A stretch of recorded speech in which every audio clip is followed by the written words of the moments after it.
बहाय पुरवैया बयार खिड़की से, बहाय पुरवैया बयार खिड़की से, रात हवा लागे बलम के जुल्फी से, रात हवा लागे बलम के जुल्फी से।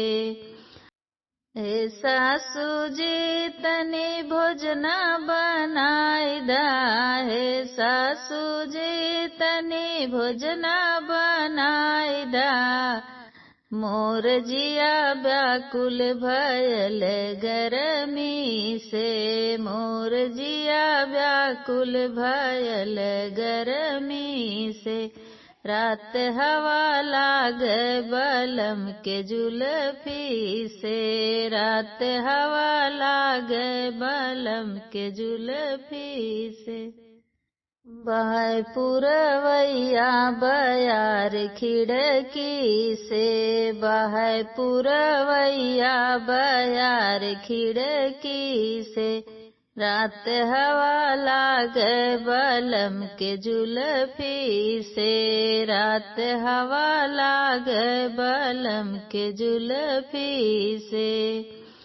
सुना हो जेठान रानी बलम के बोलाई दा, बलम के बोलाई दा हो जेवना जेवाई दा, मोर जिया व्याकुल भयल गरमी से, मोर जिया व्याकुल भयल गरमी से, रात हवा लागे बलम के जुल्फी से, रात हवा लागे बलम के जुल्फी से। बहाय पुरवैया बयार खिड़की से, बहाय पुरवैया बयार खिड़की से, रात हवा लागे बलम के जुल्फी से, रात हवा लागे बलम के जुल्फी से।